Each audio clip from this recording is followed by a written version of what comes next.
Hello मित्रों, स्वागत है आपका अपने YouTube channel unique facts with अनुभव सर पे। जैसा कि आप जानते हैं कि मैंने आपके भारत की स्थिति वाले पार्ट फर्स्ट वीडियो में भारत के स्थलीय सीमा से लगने वाले देशों के बारे में बताया हूं। आज मैं आपके भारत के स्थिति के पार्ट 2 वाले वीडियो में भारत के जलीय सीमा से लगने वाले देशों के बारे में चर्चा करते हैं। चलिए मित्रों, जानते हैं कि भारत के जल से लगने वाले देशों की संख्या कितनी है जल सीमा से। देखिए, पहला देश है आपका पाकिस्तान। आप देख सकते हैं मानचित्र पे, पहला देश आपका यहाँ पे है मानचित्र, जो कि आपके भारत से लगा हुआ है। दूसरा है आपका, यहाँ पे हम थोड़ा सा मैप को उठाना चाहते हैं आपको बताने के लिए। दूसरा है यहाँ पे श्रीलंका, और यहीं पे एक देश है जिसको हम मालदीव कहते हैं। तो एक हो गया, दो हो गया, तीन हो गया। इससे आगे चलते हैं तो हम आपका पाते हैं कि आपका चौथा देश यहाँ पे आप देखेंगे तो है आपका बांग्लादेश, और पांचवा देश है म्यांमार, और इसके साथ साथ दो और देश हैं जैसे कि आपका है थाईलैंड और आपका इंडोनेशिया। तो जो कि आपके मानचित्र पर नहीं देखने को मिलते हैं, क्योंकि उसकी स्थिति स्पष्ट रूप से आपका ग्लोब से ही हो पाएगी। तो कुल मिला के भारत के जलीय सीमा से लगने वाले देशों की संख्या आपकी 7 होती है। कौन कौन से होती है एक बार और देखते हैं। देखिए, पाकिस्तान जो कि यहाँ पे है, उसके बाद से मालदीव है। मैंने बताया कि श्रीलंका के इधर वाले पोर्शन पे आपका है मालदीव। उसके बाद से श्रीलंका, आप जानते हैं भारत का नीचे झुका हुआ है ऐसे श्रीलंका। उसके बाद से आपका बांग्लादेश, अब बांग्लादेश आपकी स्थिति देख सकते हैं यहाँ पे है। उसके बाद से आपका म्यांमार जो कि यहाँ पे है, और उसके बाद थाईलैंड जो की स्थिति यहाँ पे नहीं दिख सकते हैं क्योंकि आप मैप पे वो कट जाता है। उसके बाद से आपका इंडोनेशिया, जो कि अंडमान निकोबार द्वीप समूह से इससे नीचे है थोड़ा सा, इसलिए कट गया है, उसको भी हम नहीं देख सकते हैं। तो इस प्रकार से ऐसे 7 ऐसे देश हैं जो भारत के जलीय सीमा से लगते हैं। अगला प्रश्न आता है, भारत के स्थल एवं जल सीमा से दोनों से लगने वाले देशों की संख्या कितनी है। देखिए, भारत के स्थल एवं जल वाले सीमा से लगने वाले देशों की संख्या 3 है। 3 ऐसे देश हैं जिसकी सीमा स्थल से भी लगती है और जल से भी लगती है। चलिए जानते हैं कि कौन कौन से देश हैं जिसकी सीमा लगती है। तो पहला देश है आपका, देखिए, बांग्लादेश है। दूसरा देश है म्यांमार, और तीसरा देश है पाकिस्तान। देख सकते हैं आप, देखिए मैं आपको मैप पे दिखा रहा हूं प्रैक्टिकली रूप से। देखिए, बांग्लादेश है ना, बांग्लादेश की सीमा देखिए स्थल से भी लगा हुआ है। यहाँ पे मेघालय है, यहाँ पे देखिए त्रिपुरा है, यहाँ पे देखिए यहाँ पे पश्चिम बंगाल है, ऐसा लगा हुआ है ना, तो स्थल से भी लगा हुआ है। वैसे ही आपका देखिए, आपका यहाँ पे पाकिस्तान है। तो पाकिस्तान की सीमा मैंने पिछले वीडियो में बताया है, आप देख सकते हैं जाके। पाकिस्तान की सीमा स्थल के 4 राज्यों से लगती है। देखिए कौन सा है यहाँ पे, जम्मू कश्मीर, पंजाब, राजस्थान और गुजरात। ये 4 राज्य हैं जिसकी सीमा आपके पाकिस्तान से लगती है। उसके बाद से मैंने बताया म्यांमार। देखिए, म्यांमार देख सकते हैं आपका, यहाँ पे आपका जल से भी लगा हुआ है पूरा, और यहाँ देखिए मिजोरम है, यहाँ पे मणिपुर है, इससे आपका म्यांमार लगा हुआ है। तो आशा करते हैं कि यदि प्रश्न पूछे कि स्थल और सीमा से लगने वाले देशों की संख्या कितनी है, तो आपका आंसर होगा 3 देश ऐसे हैं जो कि आपके लगे हुए हैं। ठीक है मित्रों, चलिए हम आगे चलते हैं।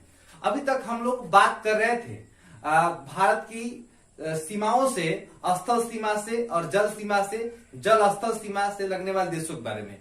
अब हम बात करते हैं भारत की आंतरिक संरचना के बारे में। ठीक है मित्रों, जैसे देखिए, एक प्रश्न पूछता है आपके कंपटीशन में, बड़ा फेमस प्रश्न है कि भारत की सीमा से लगने वाले कुल राज्यों की संख्या कितनी है। माने कुल ऐसे कितने राज्य हैं जिनकी सीमा अंतरराष्ट्रीय सीमा से लगती है। तो वैसे देशों की संख्या 17 ऐसे राज्यों की संख्या 17 है, जो कि 17 राज्य ऐसे हैं जिसकी सीमा अंतरराष्ट्रीय मतलब अलग देशों से लगती है। मतलब कहने का अर्थ है 17 ऐसे राज्य हैं जिसकी सीमा अन्य देशों से लगती है। जैसे मान लीजिए पाकिस्तान है, ऐसे श्रीलंका है, ऐसे अन्य देशों से लगती हैं। भारत के 17 ऐसे राज्य हैं जो अन्य देशों से लगती हैं। प्रश्न आपका पूछा गया है। ठीक है मित्रों, चलिए अब आगे चलते हैं। प्रश्न अब आता है कि भारत के आंतरिक क्षेत्र की बात करें, भारत में कुल राज्यों की संख्या कितनी है। तो इसका आंसर होगा, पहला राज्य हुआ करता था 29, अब राज्य एक हट गया है, जम्मू कश्मीर राज्य आपका हट गया है, केंद्र शासित प्रदेश बन चुका है। अब राज्यों की संख्या हो गई 28 और आपका केंद्र शासित प्रदेशों की संख्या 9 से घट के 7 से बढ़ के अब 8 हो चुकी है। 7 से बढ़ के 8 हो चुकी है। तो प्रश्न पूछे आपके कि भारत में राज्यों की संख्या कितनी है, तो 28 है और केंद्र शासित प्रदेशों की संख्या कितनी है, तो है आपका 8 है। आशा करते हैं आप सीख रहे होंगे। चलिए मित्रों, हम उससे आगे चलते हैं। एक प्रश्न ये पूछता है, भारत के जल से लगने वाले अर्थात भारत के तट से लगने वाले राज्यों की संख्या कितनी है। ये बड़ा महत्वपूर्ण प्रश्न है, बहुत सारे एग्जाम में पूछा गया है। चलिए मित्रों बताता हूं कि भारत के तट से, तट माने होता है नदी के समुद्र का किनारा या नदी किनारा, जो भी उसको तट कहते हैं। तो भारत का ऐसे कितने राज्य हैं जो कि तट से लगे हुए। चलिए मैं आपको काउंट कराता हूं। चलिए यहां से शुरुआत करते हैं। इधर से ऊपर तो आपका स्थल हो गया ना, इधर चलते हैं। देखिए यहाँ पे पहला आएंगे तो राज्य मिलेगा आपका गुजरात। इधर से नीचे आएंगे तो पड़ेगा आपका यहाँ पे महाराष्ट्र। एक गिनते चलिए, यहाँ पे 1 हो गया, यहाँ पे हो गया 2 हो गया। इसके नीचे आएंगे तो पड़ेगा आपका कर्नाटका 3 हो गया और इसी के सटे हुए एक राज्य है गोवा, ये 4 हो गया। अभी तक मैंने 4 राज्य गिनवाया है। पहला राज्य आपका देखिए गुजरात, दूसरा महाराष्ट्र, ये आपका सटा हुआ अरब सागर से, तीसरा है आपका गोवा, यहाँ पे चौथा है आपका कर्नाटका और यहाँ पे इसको हम मैप को थोड़ा सा ऊपर उठाएं तो आपको लगेगा यहाँ पे देखिए, यहाँ पे केरल है, यहाँ पे तमिलनाडु है। 4 उधर 5 6, यहाँ पे आंध्र प्रदेश है आपका 7, इधर चले उड़ीसा हो गए 8, इधर चढ़े तो पश्चिम बंगाल हो गया 9। तो 9 ये राज्य है जिसकी सीमा आपके किससे लगती है, जल से लगती है। यदि प्रश्न पूछे कि भारत के कितने ऐसे राज्य हैं जो भारत के तट से लगे हुए हैं या आपके जल से लगे हुए हैं, उन राज्यों की संख्या कितनी है आपकी, 9 है। मैंने अभी गिनवाया है। आशा करते हैं आप जानते हैं, जान चुके होंगे। आप कहेंगे तो मैं लिख दूंगा, वैसे आपके पास मैप होगा तो आप आसानी से देख सकते हैं। ठीक है मित्रों, चलिए हम आगे चलते हैं। अगला प्रश्न पूछता है कि पूर्वोत्तर के राज्यों को और क्या कहते हैं। देखिए बेटा, ये जो राज्य है ना, इन राज्यों को हम पूर्वोत्तर राज्य कहते हैं। टोटल ये राज्य हैं जितने यहाँ पे देखिए, यहां से लेके यहां तक जितने राज्य हैं इनको हम पूर्वोत्तर राज्य कहते हैं। टोटल मिला के इन राज्यों को हम 7 सिस्टर्स के नाम से जानते हैं। 7 सिस्टर्स के नाम से जानते हैं। यहाँ पे देखिए एक चित्र बना हुआ है, काजीरंगा राष्ट्रीय उद्यान। पूछता है कि काजीरंगा राष्ट्रीय उद्यान कि किस राज्य में है, तो आप जानते हैं कि असम में है काजीरंगा राष्ट्रीय उद्यान। आपका एक सिंह गेंडे के लिए बड़ा प्रसिद्ध है आपका काजीरंगा राष्ट्रीय उद्यान पार्क है। ठीक है, आगे चलते हैं हम। तो मैं बता रहा था आपको कि जो 7 राज्य हैं इनको हम 7 सिस्टर्स के नाम से जानते हैं। कौन कौन से 7 राज्य हैं जो पूर्वोत्तर राज्य हैं। देखिए, राज्य है आपका सिक्किम, ये राज्य है आपका मेघालय, ये राज्य है आपका त्रिपुरा, ये राज्य है आपका मिजोरम, ये राज्य है आपका मणिपुर, ये राज्य है आपका नागालैंड, ये राज्य है आपका असम, ये राज्य है आपका अरुणाचल प्रदेश। तो टोटल 7 राज्य गिनते हैं। 1 है, 2 है, 3 है, 4 है, 5 है, 6 है।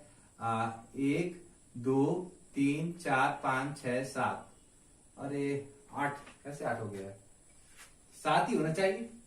1 2 3 4 5 6 7, 7 है, सॉरी 7 ही है। ठीक है मित्रों, देखिए 1 2 3 4 5 6 और 7 राज्य ऐसे हैं, इसलिए क्या कहते हैं हम 7 सिस्टर्स कहते हैं। ठीक है, तो इस प्रकार से आपके 7 पूर्वोत्तर राज्य हैं।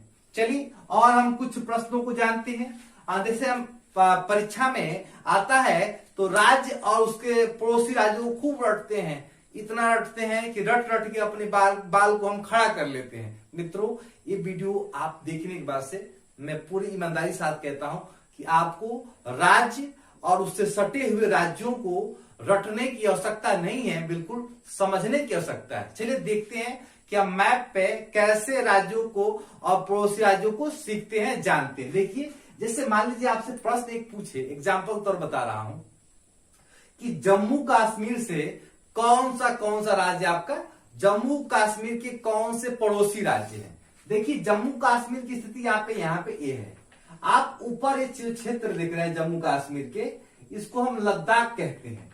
ये नया मानचित्र है, यहाँ पे लद्दाख दिखाया गया है। और इसके पूछे यदि जम्मू कश्मीर कौन कौन से पड़ोसी राज्य, तो यहाँ पे देखते हैं कि जम्मू कश्मीर ये आपका थोड़ा सा हल्का सा गुलाबी है, ये वाला येलो है, और ये आपका क्या है, आपका नारंगी कलर का है। देखिए जो नारंगी कलर का है आपका पंजाब है, और ये जो थोड़ा सा येलो है, हल्का सा येलो है, ये हिमाचल प्रदेश है, और ये जम्मू कश्मीर। देखिए जम्मू कश्मीर सटा हुआ राज्य आपका पंजाब, जम्मू कश्मीर सटा हुआ आपका हिमाचल प्रदेश, जम्मू कश्मीर सटा हुआ आपका लद्दाख। तो बात पूछे आपसे कि जम्मू कश्मीर से कितने राज्य सटे हैं, आप आसानी से बता सकते हैं कि एक राज्य पंजाब है, दूसरा आपका हिमाचल प्रदेश है। और पूछे कि कितने केंद्र शासित प्रदेश सटे हुए हैं, तो मात्र एक केंद्र शासित प्रदेश है आपका, देखिए यहाँ पे आप देख सकते हैं लद्दाख। तो आशा करते हैं ऐसे सभी बता लेंगे आप। जैसे मान लीजिए आपसे पूछे कोई पंजाब कितने राज्यों सटा हुआ है, देखिए मैं आपको गिनवाता हूँ। पंजाब एक तो सटा आपका जम्मू कश्मीर से, पंजाब एक सटा है आपसे, आप देखिए हिमाचल प्रदेश से, यहाँ पे हिमाचल प्रदेश है।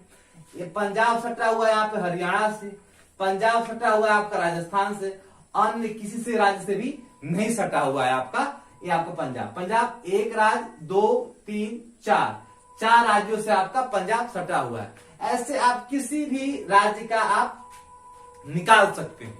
ठीक है मित्रों, एक और बड़ा महत्वपूर्ण प्रश्न है कि संपूर्ण राज्य में आपको बताइए भारत का हृदय किसे कहते हैं, तो उसको कहते हैं मध्य प्रदेश, क्योंकि भारत के मध्य में है। और ये बड़ा महत्वपूर्ण है, याद रखिए भारत का हार्ट कहते हैं, या इसको सोया स्टेट भी कहते हैं।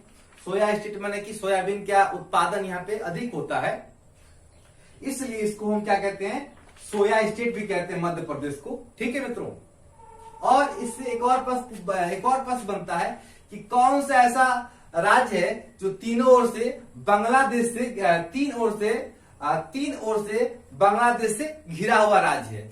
कौन सा ऐसा राज्य है जो तीन ओर से मतलब बांग्लादेश से घिरा हुआ राज्य है, तीनों ओर से बांग्लादेश से घिरा हुआ राज्य कौन सा है, तो आपका है त्रिपुरा। ऐसा मतलब राज्य है जो कि तीनों ओर से आपका घिरा हुआ है, इसीलिए इसको हम क्या कहते हैं, त्रिपुरा ऐसा राज्य है जो कि तीनों ओर से घिरा हुआ है, इसीलिए इसका नाम क्या है आपका, त्रिपुरा कहते हैं। प्रश्न पूछा जाए कि कौन सा ऐसा भारत में राज्य है जो तीनों ओर से घिरा हुआ है, तो उसको हम कहते हैं बेटा त्रिपुरा। ठीक है, ये 2 प्रश्न हो गए। उसके बाद से एक प्रश्न पूछता है कि असम एवं अरुणाचल प्रदेश, देखिए आप देखते हैं मैप पे हम लोग कि असम ये वाला स्थिति है, ये वाला राज्य को हम असम कहते हैं, और ये वाला कहते हैं अरुणाचल प्रदेश। तो प्रश्न ये बनता है कि अरुणाचल प्रदेश और असम का सीमा का निर्धारण कौन सी नदी करती है, उस नदी का नाम बेटा याद रखिएगा, संकोश नदी।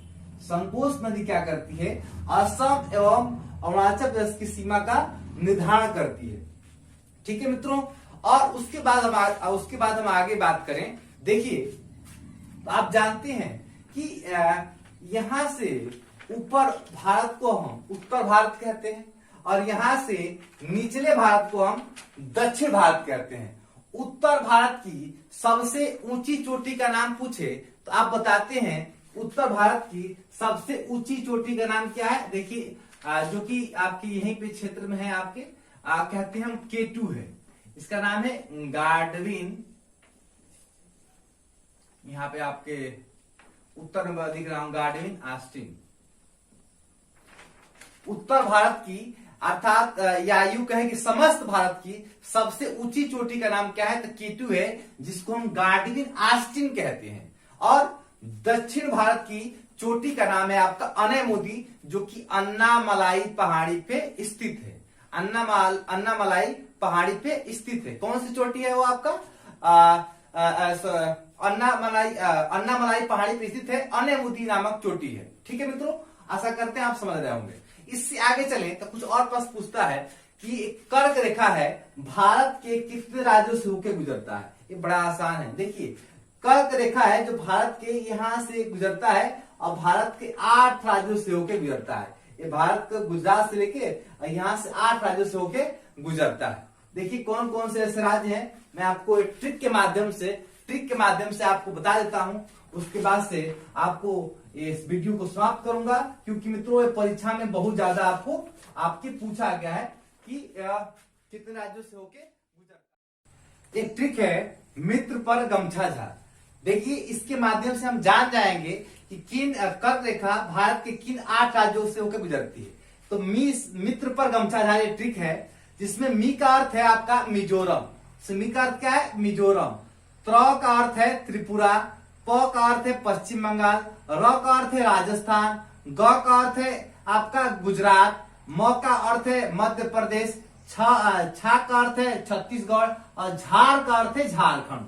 ये आपके 8 राज्य ऐसे हैं जिनसे कर्क रेखा होके गुजरती है। उसके बाद से एक प्रश्न आता है कि भारत का मानक समय किससे होकर गुजरता है। जानिए, भारत का मानक समय इलाहाबाद के नैनी या मिर्जापुर से 82.5 डिग्री पूर्वी देशांतर जो रेखा है उसी को भारत का मानक समय माना गया है, जो कि आपके 5 राज्यों से होकर गुजरता है। कौन कौन सा? आपका यूपी है, एमपी है, देखिए आपका यहाँ पे यूपी है, एमपी है, यहाँ पे आपका छत्तीसगढ़ है, उड़ीसा है, और आपका यहीं पे यहाँ से ये देखिए यहाँ पे आंध्र प्रदेश है। ये 5 राज्य है, यूपी है, एमपी है, छत्तीसगढ़ है, उड़ीसा है, आंध्र प्रदेश है। ये भारत का जो मानक समय है, इन्हीं से आपका जो पूर्व देशांतर रेखा है इन्हीं से मतलब टच करती है। ठीक है, 5 राज्यों से। तो आशा करता हूं मित्रों कि आपको पूरा वीडियो समझ में आया होगा। अगले वीडियो में हम किसी और टॉपिक के साथ मुलाकात करते हैं। तब तक मुझे इजाजत दीजिए। जय हिंद।